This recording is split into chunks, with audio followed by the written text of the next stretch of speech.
The NFL draft finally happened. We saw 7 Michigan players go in that. Lots to come of that. Obviously, we have some thoughts.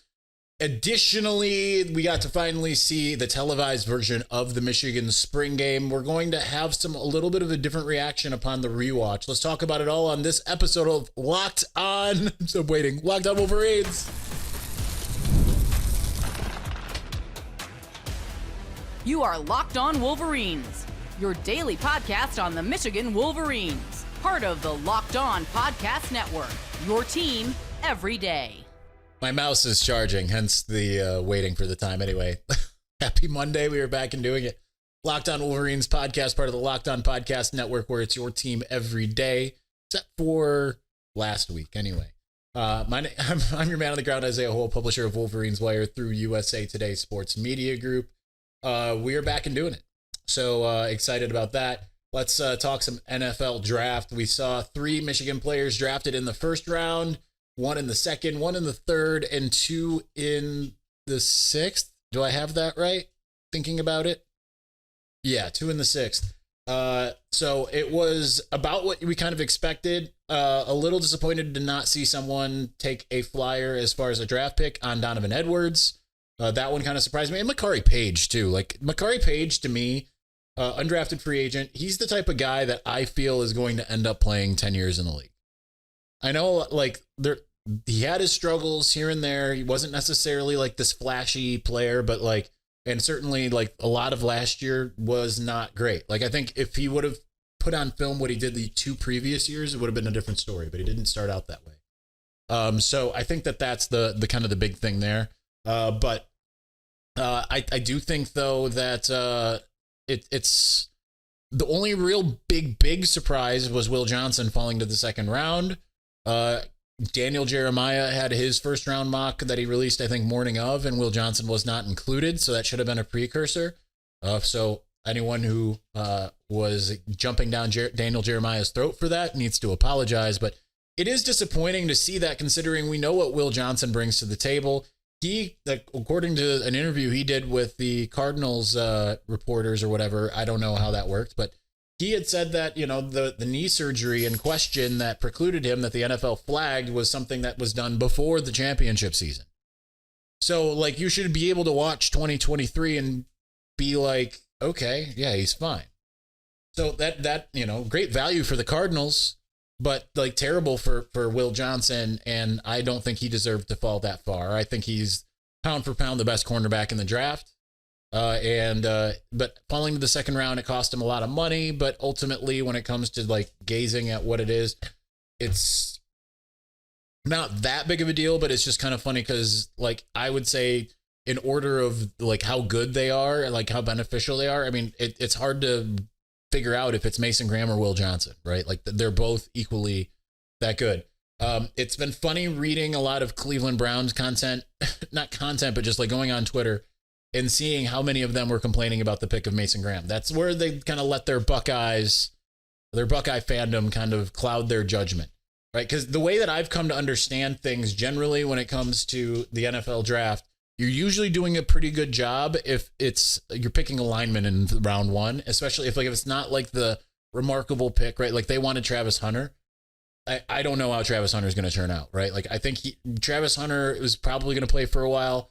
Will he be like a superstar? I don't know. And I'm not rooting against him, but I would err on the side of caution with him, as talented as he might be, just because I just don't know that he's necessarily going to be that, right? Like, you think of Jabril, and obviously Jabril's still playing, didn't necessarily have, like, it was like he's good at a lot of things, but not great at one thing. That's kind of what Travis Hunter is.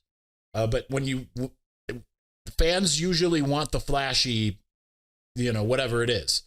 And I think that usually when you get the flashy thing, it doesn't end up turning out that way. And that's a lot of what I've been conditioned as someone who's followed the Detroit Lions basically my whole life. So, but it's been funny because obviously the Browns were really touting Mason Graham all weekend long. And it just was angering a lot of Cleveland fans. They wanted Shedeur Sanders, but they wanted him, like, in the second round, if not the first, only to get him in, the 5th.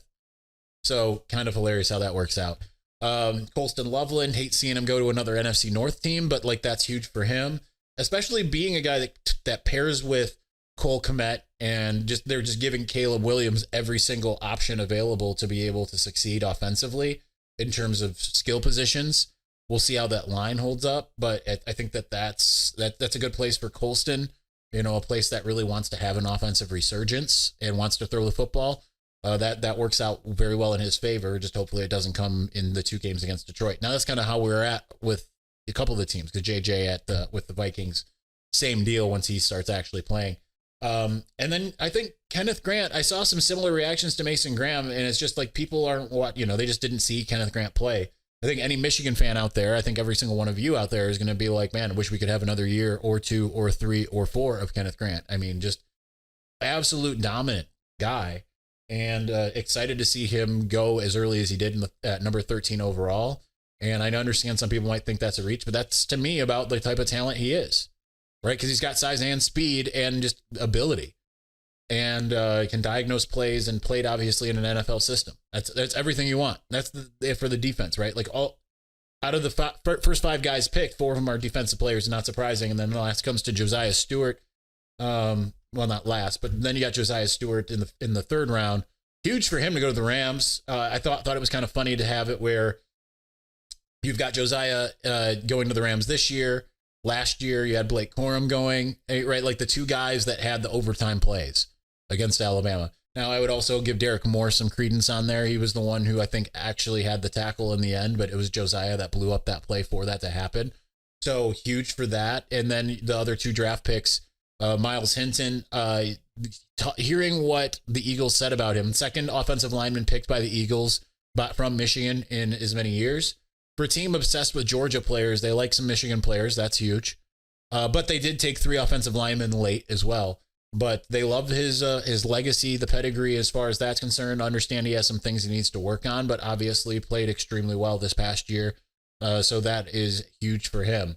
And excited to see where that ends up taking him as far as all of that's concerned. I just think that he's got a bright upside. Just the size, I think, in and of itself, you can't teach size, of course. You just can't. So I think that plays a pretty big role as far as that. And then good on Kalel Mullings for getting drafted. You know, I'm equally as sad that Donovan didn't, because like who would have thought in 2022 when Donovan was running all over everybody, Kalel's finally getting inserted as a running back. You get to the fumble in the college football playoff, and people are sitting there saying that they don't ever want to see Kalel Mullings with the ball in his hands, only to see him drafted 2 years later, 3 years later, well, 2.5 years. I mean, that's a pretty incredible story, and it couldn't happen for a better kid. I mean, Michigan's full of good kids, right? Like that's a big part of it. But that's huge for Kalel, and following in Hassan Haskins' footsteps, no less, right? Going to the Titans, and he's kind of that Haskins style runner, like tough, hard-nosed, maybe doesn't fall forward for as much, but it's just it fits like the ethos, even though the Titans weren't very good, and they haven't been that good lately. When you look at the overall, like what you expect the Titans to be, it fits the structure of that. So that's huge for him. So that's the quick thoughts on the draft. We would have had a full show on it, but we've had just way too much to talk about as we come back from illness. So we're going to move on to the spring game rewatch. Some new takes I kind of have, or at least maybe some other things that I want to kind of hit on. So we're going to get to those things. And although we're going to talk spring game quite a bit this week, we're going to get to those things, though, here in just a moment. But before we do, the NBA playoffs are here. Although I'd like the last game to restart for the Pistons because that's unfair. But FanDuel is giving new customers an incredible way to get in on the action. Right now, when you join FanDuel and place your first $5 bet, you get $250 in bonus bets if your bet wins. Love how FanDuel makes betting so easy, whether it's picking my favorite team or diving into player props, from three-pointers to steals to assists. FanDuel has so many ways to bet your favorite player props. Plus, after the game tips off, you can even combine live prop bets into a same-game parlay for a chance to win big. So don't miss out. Head to FanDuel.com and claim your $250 in bonus bets, today.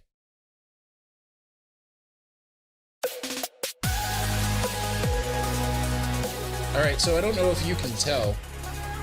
It's still swollen. why have we not had shows? I started feeling sick late last week, and then it got to a point where I went to the doctor Friday morning because I just had like really bad body aches. I'm still kind of a little achy, fever, all that stuff. Like it's like, oh man, I feel like I have the flu, and I'm like, oh, my cheek's a little swollen. And then so Friday I go, I'm like, it's weird. My cheek's like really swollen, and then by the end of Friday, my cheek was like double its normal size. Like 3 times my normal size the next day. Lots of just whatever. And I understand there's a lot of you like, you're always sick, as if it's a choice. Like it's not a choice that I had, but I had cellulitis in my skin. It's going away. I'm on antibiotics, but have cellulitis, which causes all kinds of problems. And if I didn't take care of it, when I did, they said I could have ended up in the hospital. Never mind Zuri barking in the background. All right. I'm looking at my spring game thoughts here. I mean, I had a lot, nothing that was like crazy different. I will say that I came away more impressed with Bryce Underwood upon rewatching the spring game on TV yesterday.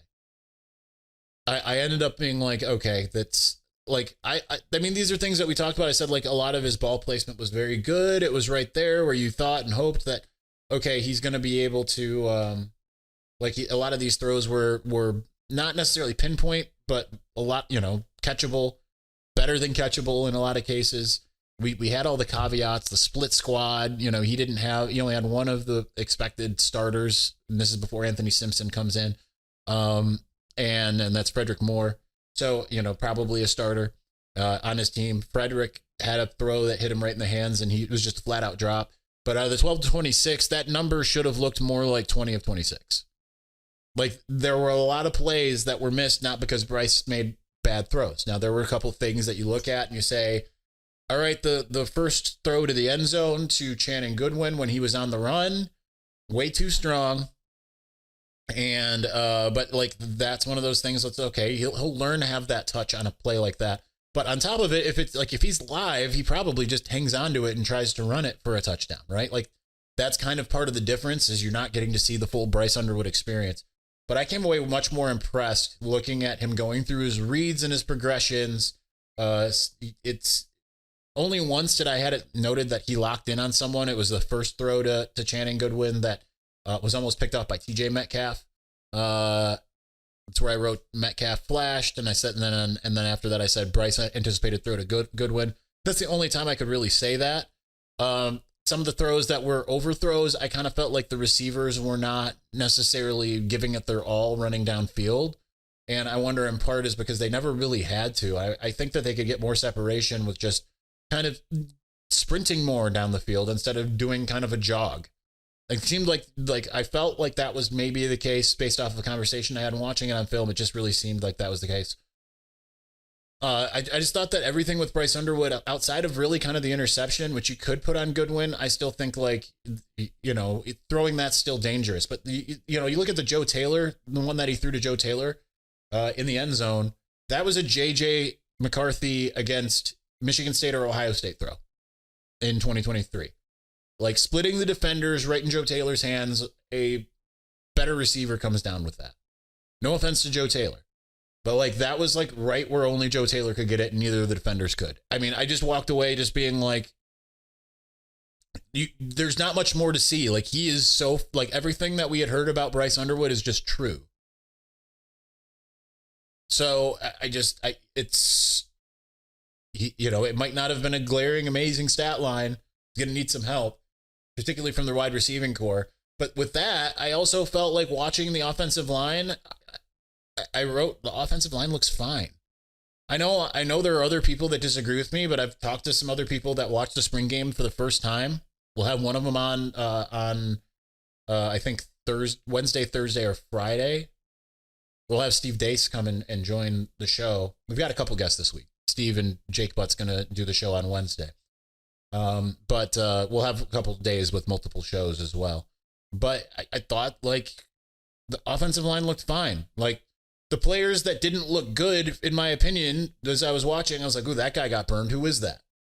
Like the very first play, Ben Roebuck gave up the sack to Rashawn Benny. Okay, well, Ben Roebuck probably not going to be playing a heck of a lot as he enters year 2, right? He is not slated to be a guy. And going up against what might be one of the best defensive linemen in the country, okay, he got burned. But otherwise, like I paid special attention to Evan Link, and I did not see the problems that I've heard other people talk about in this particular game. Like, could he have played better? Absolutely. But like, if he plays the way he did against the players he was playing against for a lot of the game, Michigan will be just fine on the offensive line. I thought that the Maze line, which had only one starter on it, and J.O. Hadi, they had their problems, but in run offense, they really opened up a lot of holes. And you saw Bryson Kuzdal take advantage of a lot of those. But the holes were bigger there. On the blue team, the holes were a little bit smaller. But you saw like Justice Haynes took advantage, but Micah Kapana could not. Part of that is skill. Part of that is the defense, because you have to remember they're playing what might be a top defense, what I think is possibly a top 3 defense in the country. The way the defense swarmed the ball was just so glaring in ways that I didn't necessarily catch watching this live. Keeping in mind, normally I see the everything through my long lens and then I watch the replay. That wasn't really the case in the game. It's hard to also kind of track when you're trying to look at both sides of the ball. But I came away just being like, that is about as good as it could be in terms of like they're going up against a top defense. And there were a couple drives that Bryce had in particular, and the protection was good, and he was able to deliver a strike. He stepped up in the pocket. He did things like that, and he just made plays. It's like against the defense he's going up against, that's a very good sign. Like he had a couple drives that were like as if he's been in college for a while, got into a rhythm, looked really good. Otherwise, like I thought that, the defense just looked really good. I think there were some surprising players. Jeremiah Lowe had a really good game. He had 2 pass breakups that I could see in the 2 interceptions. He could definitely be at least in rotation, I think, as a nickel. I thought the corners played well in general, but that front 7 is just unbelievable. Unbelievable front 7. So that's just exciting. I came away very encouraged that this Michigan team, like I've been saying, probably between 10-2 and undefeated. Now listen, when I say undefeated, before all the Buckeye watchers and listeners come on and sit there and number one, you can't just sit and say that Ohio State's an automatic loss for Michigan. Michigan's won the last 4. But on top of that, Michigan's schedule, they don't feature Oregon or Penn State. They do have to play. Then they don't feature in Indiana team that they lost to last year. They don't play Texas, obviously. Like you look at the teams they lost to last year, they don't play 3 of them out of the 5 that they lost to in the regular season, right? They do play Washington, and they do play, who's the other one? They don't play Illinois, who I think is going to be a really good team this year. So 4 of the 5 losses, they don't play those teams. Now, is Nebraska, is Oklahoma, like are those teams that can threaten Michigan? Absolutely. But I do think that Michigan's got a very advantageous schedule, and I think that helps me when I look at, I'm not just saying like putting numbers out there. So like when people say 7-5, it's like, so you're saying they're going to lose to any team with a pulse because 7 of the teams on the schedule don't have one. So I think they could be 10-2, and they could lose to Ohio State. I'm not predicting it at this stage. I think they're in a good spot. All right, I want to talk Michigan. Got a couple commitments over the weekend, finally ending the drought that had been going on for a little bit. So let's talk briefly about that, and then we will go forward. So we will get to that here in just a moment. But before we do, there's nothing like the atmosphere of an NBA playoff game. Every bucket, every defensive stop, every moment feels huge, including fouls that don't go called. It's electric in the arena, and with Gametime, you can be a part of it without the stress of last-minute ticket hunting. Gametime makes it fast and easy to get playoff tickets even when demand is sky high. Prices on the app actually go down as tip-off gets closer, and their last-minute deals can save you up to 60%. Here's why I use Gametime. You can save up to 60% off of buying last minute for sports, concerts, comedy, theater, and more. The all-in pricing means no surprise fees at checkout. What you see is what you pay.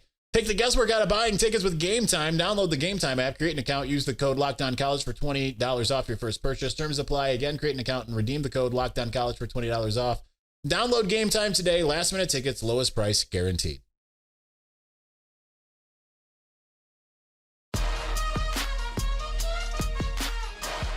So the hope for today was going to be doubling up on shows. That's not happening today. We will try to do so in the next few days.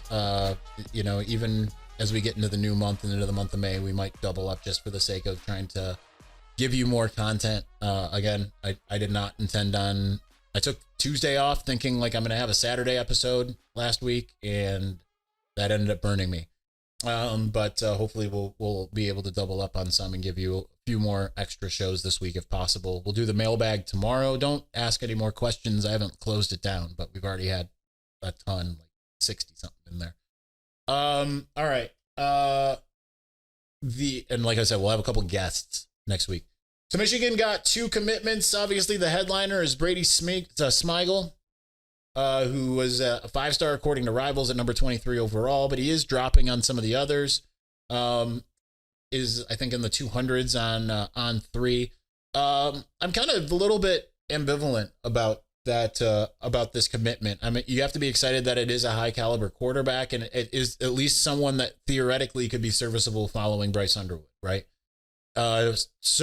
Serviceable, but not necessarily otherworldly, I think is the best, like, because that's the thing is when you're not getting a Bryce Underwood, you kind of don't know what you're going to get. Like I've heard reports of talking to some people who have seen some of the other 5-star quarterbacks in spring ball, and like they're not ready for prime time in the same way that Bryce is. So like you just kind of don't really necessarily know how a guy's going to turn out, right? Like Nico however you say his name, Nico of Tennessee fame, now at UCLA. Like he's the second quarterback in the country. In his class, never did he really look that way, right? Like sometimes you get a class full of guys that are like that good, and sometimes you get classes of guys that maybe just aren't. So you kind of just never know with a quarterback, and I think Michigan's going to have to really be able to do better as far as wide receiver recruiting.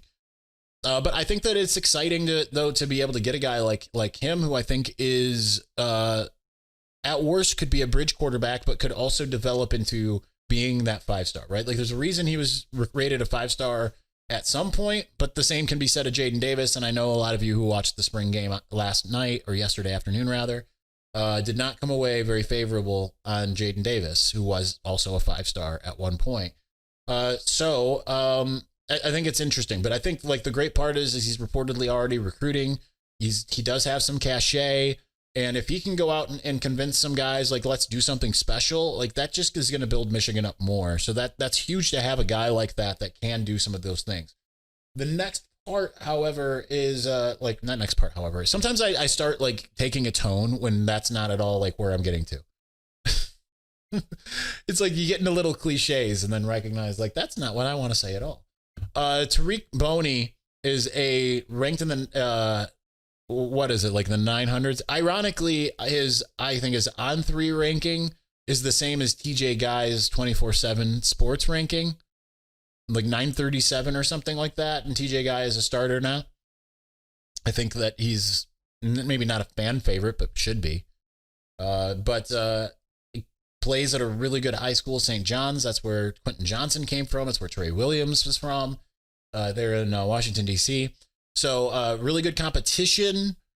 Michigan really prioritized him. I didn't really watch much of his film yet, but I think that that's a good get. Now, is he a guy that you're going to build the defensive edge group around? No, but like you hope that he can be a guy that you're looking at the latter part of his career and you're like, yeah, he developed into a starter. Michigan's done really well with some of these types of guys. Not all of them, right? Like if you just saw somebody, but I feel sometimes better about Michigan recruiting the 3-star or the guy that's kind of a tweener than I do like the obvious guy. You know, you look at Rashawn Gary versus Chase Winovich. Chase Winovich was like a 3/4-star, ended up being the fan favorite, definitely led when it came to a lot of those things compared to Rashawn Gary, who doing great in the NFL, but had kind of an unremarkable Michigan career. Josh Uche, who was, outside linebacker type, who was a 3-star, ends up being a 2nd-round draft pick. Really, really good. David Ojabo was a tweener, right? Like a 3-4-star. I'm pretty sure I listed him as a 3-star because like I was still going by 24/7 Sports, and then like Rivals or ESPN had it. I'm pretty sure I got like an annoyed DM from him. If memory serves, it might not have been him, but I think it was, where it was like, I'm a 4-star. Okay, well, I was going by, okay, I'm used to using 24/7 because that's where I worked for 3 years. I think that Michigan's got a really good development record with these types of guys. So I think that's exciting.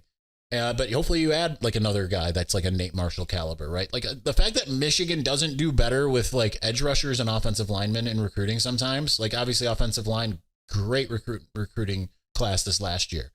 But it should, the same way that wide receivers break down the door to go to Ohio State or linebackers to Georgia, Michigan should have that for edge rushers as well as offensive linemen. It's insane to me that they don't. Michigan had six of 7 starting offensive linemen in 2023 get drafted. 6 of 7. No offense to our friend Trente, being the only one who didn't, but everyone else did. Like, there's not much better of a track record that you could have. So anyway, all right, that's going to do it for us today. We'll be back on Tuesday with the mailbag that was supposed to be last Thursday or Friday, so we will get to that then. Anyway, thanks for watching. Thanks for listening. We'll talk to you again soon. Peace.